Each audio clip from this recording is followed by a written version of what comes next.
It was just another busy day in court. The atmosphere was tense, as it often was in the courtroom. People whispered in the gallery, papers shuffled, and lawyers prepared their arguments. Sitting at the bench was Judge William Hanson, a man with a long career behind him, but a reputation that wasn't exactly spotless. He was known for his sharp tongue, his impatience, and, as many whispered behind closed doors, his biases.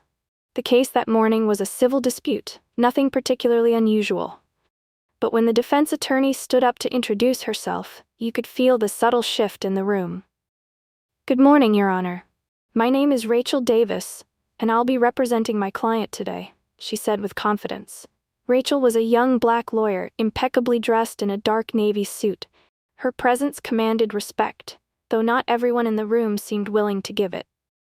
Judge Hanson adjusted his glasses and looked at Rachel for a moment too long, his expression hard to read. Then, with a tone that could cut glass, he muttered, "Well, this should be interesting." A murmur rippled through the gallery. Rachel's smile didn't falter, though her eyes betrayed a flicker of surprise. She didn't respond to his comment. Instead, she continued speaking, her voice steady, as if nothing had happened. But anyone paying attention could feel the undercurrent in the room, an unspoken tension that Rachel was no stranger to. Throughout the proceedings, Judge Hanson interrupted Rachel several times, often cutting her off mid-sentence. He questioned her arguments with unnecessary sharpness, dismissed her points before she could finish explaining them, and even made a few condescending remarks about her inexperience. Rachel remained composed, never once raising her voice or losing her cool. But as the hours dragged on, it became clear to everyone that the judge was being unfair. He wasn't just critiquing her arguments, he was mocking her, belittling her in front of everyone. At one point, when Rachel brought up a key piece of evidence, Judge Hanson leaned back in his chair and chuckled. "Miss Davis," he said, drawing out her name like it was some kind of joke, "I'm not sure where you went to law school, but this isn't amateur hour." The courtroom fell silent. Even the opposing counsel looked uncomfortable. Rachel's hands tightened slightly around the edge of the podium, but she didn't respond to the insult. Instead, she calmly repeated her point, her voice unwavering. Judge Hanson smirked, clearly enjoying himself. "All right, Miss Davis. If you think you can handle it, proceed." Rachel took a deep breath and continued, but the air in the courtroom was heavy. It was clear to everyone watching that this wasn't about the case anymore. It was personal. What the judge didn't know, what none of them knew, was that Rachel Davis wasn't just any young lawyer. She had a story of her own, one that would change everything when it finally came to light. As Rachel presented her arguments, her calm and composed demeanor masked a storm of emotions underneath. This wasn't the first time she had faced this kind of treatment, and sadly, it likely wouldn't be the last. But Rachel had learned a long time ago that people like Judge Hanson didn't deserve the satisfaction of seeing her break. She had grown up in a small town where opportunities for someone like her, a young black girl with big dreams, were rare. Her mother worked 2 jobs as a nurse to provide for Rachel and her younger brother, and her father, a teacher, always told her, "Rachel, you have to be twice as good just to get half the respect." She carried those words with her everywhere she went. From the moment she decided she wanted to be a lawyer, Rachel knew it wouldn't be easy. She had studied harder than anyone else in her class, earning a full scholarship to one of the country's top law schools. While there, she faced her fair share of skeptics. Classmates who assumed she'd only gotten in because of affirmative action, professors who underestimated her, and recruiters who seemed to look right past her when hiring. But Rachel had proven them all wrong. She graduated at the top of her class, passed the bar exam on her first try, and was quickly recruited by a prestigious law firm. She had spent years building her reputation, earning the respect of her peers and clients alike. But no matter how far she climbed, there were always people like Judge Hanson who saw her skin color before they saw her qualifications. And so, standing there in that courtroom, enduring his cutting remarks and dismissive attitude, Rachel reminded herself why she was there. This wasn't just about her or even her client. This was about every young black woman who had been told she didn't belong. About proving to herself and the world that she did. As the proceedings continued, Rachel's confidence never wavered. She countered every argument with precision, cited case law with ease, and presented her evidence so clearly that even the gallery could see her point. But Judge Hanson refused to give her any credit. When she made a strong argument, he dismissed it with a wave of his hand. When she corrected a misstatement by opposing counsel, he interrupted her before she could finish. And every so often, he'd throw in another thinly veiled insult, as if to remind her of her place. By the end of the day, Rachel could feel the exhaustion setting in. She packed up her files, keeping her head high as she left the courtroom. She could hear the murmurs behind her, the whispers from the spectators who had witnessed the judge's behavior. Some were sympathetic, others were critical. But Rachel blocked it all out. As she walked down the courthouse steps, she couldn't help but think back to her parents. Her father's words echoed in her mind, and she reminded herself that this fight wasn't over. She had more to prove, not to Judge Hanson, but to herself and to everyone who believed in her. What Rachel didn't know, however, was that her story was about to take a turn she never saw coming. The next morning, Rachel arrived at the courthouse early, prepared to face another grueling day in Judge Hanson's courtroom. She had spent the night reviewing every detail of her case, double-checking her evidence, and rehearsing her arguments. She knew she couldn't afford to give him any reason to dismiss her or her client's case. As she entered the courtroom, she felt the familiar weight of all the eyes on her.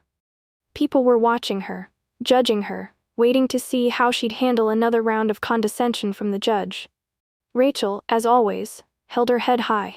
Judge Hanson entered the room a few minutes later, his black robe billowing as he took his seat. He glanced at Rachel briefly, his expression unreadable, before calling the court to order. "Let's get this over with," he said, his tone as dismissive as ever. Rachel began her arguments with the same poise and precision as the day before. She laid out her points clearly, backing them up with solid evidence and legal precedents. But just as she had expected, Judge Hanson continued to interrupt her, questioning her competence and making snide comments under his breath. It wasn't until mid-morning during a recess that everything changed. As Rachel was reviewing her notes, a man in an expensive suit walked into the courtroom. He carried himself with the kind of authority that immediately commanded attention. His presence caused a ripple of whispers among the gallery. Rachel glanced up, recognizing him instantly. James Whitaker, the managing partner of one of the most prestigious law firms in the country. Whitaker walked straight up to Rachel and extended his hand. "Miss Davis," he said, his voice warm and respectful. "It's been a while. How are you?" Rachel shook his hand, a small smile breaking through her usual composed demeanor. "Mr. Whitaker, it's good to see you." Their conversation was brief, but it didn't go unnoticed, least of all by Judge Hanson, who was watching from the bench. His eyes narrowed as he observed the interaction. When the court resumed, the judge's tone seemed slightly more cautious, though the condescension hadn't disappeared entirely. But then, something unexpected happened. As Rachel continued her arguments, Mr. Whitaker remained in the gallery, watching intently. During another recess, he approached the bench to speak with Judge Hanson privately. Their conversation was brief, but whatever Whitaker said seemed to leave the judge visibly unsettled. When the court reconvened, Judge Hanson's attitude toward Rachel underwent a sudden and noticeable shift. The mockery was gone, replaced by a stiffness that hinted at discomfort. He no longer interrupted her, no longer dismissed her points without consideration. It wasn't until later, after the day's proceedings had ended, that Rachel learned what had caused the change. James Whitaker had reminded Judge Hanson of who Rachel Davis really was. Not just a talented lawyer, but someone with connections that stretched far beyond that courtroom. Rachel was a protégé of one of the most influential legal minds in the country, a rising star whose name was quickly gaining recognition in legal circles. But more than that, Whitaker had made it clear that Judge Hanson's behavior had not gone unnoticed. His treatment of Rachel was being closely observed, and any further misconduct could have serious consequences for his career. For the first time, Judge Hanson was forced to confront the possibility that his actions might have real consequences. And for a man like him, who had spent decades wielding power unchecked, That realization was a bitter pill to swallow. The next day, the atmosphere in the courtroom felt different. The usual hum of chatter in the gallery was softer, almost cautious. Rachel arrived with her head held high, her confidence unshaken. She could feel the subtle shift in energy. People were paying closer attention to her now, not with skepticism, but with curiosity and respect. Judge Hanson entered the courtroom promptly, his expression unusually reserved. Gone was the smug smirk that had accompanied his remarks over the past 2 days. Instead, he seemed preoccupied, as if weighing every word before speaking. Rachel wasted no time getting to work. Her arguments were sharp, her evidence irrefutable. This time, there were no interruptions, no mocking comments. Judge Hanson listened quietly, his face unreadable. When it came time for the opposing counsel to present their case, Rachel noticed something remarkable. Judge Hanson was far less critical of their arguments, but he didn't offer them the same exaggerated deference he had once shown. It was as if he was trying, for the first time, to maintain some semblance of fairness. During a brief recess, Rachel sat at her table, reviewing her notes, when a young court clerk approached her hesitantly. "Miss Davis," she said softly, glancing around to make sure no one was listening. "I just wanted to say, I've been working in this courthouse for 3 years, and I've never seen anyone handle Judge Hanson like you have. You're amazing." Rachel smiled warmly, touched by the young woman's words. "Thank you," she said. "That means a lot to me." The clerk hesitated for a moment, then added, "I hope you know you're inspiring a lot of us. We see what's happening, and we're rooting for you." Rachel's chest tightened with emotion. She nodded, her voice steady. "Thank you, that means more than you know." By the time the court resumed, Rachel felt a renewed sense of determination. She wasn't just fighting for her client anymore, she was fighting for everyone who had ever felt overlooked, dismissed, or belittled. When the time came for closing arguments, Rachel stood tall, her voice steady and clear. She spoke with passion and conviction, laying out her case in a way that left no room for doubt.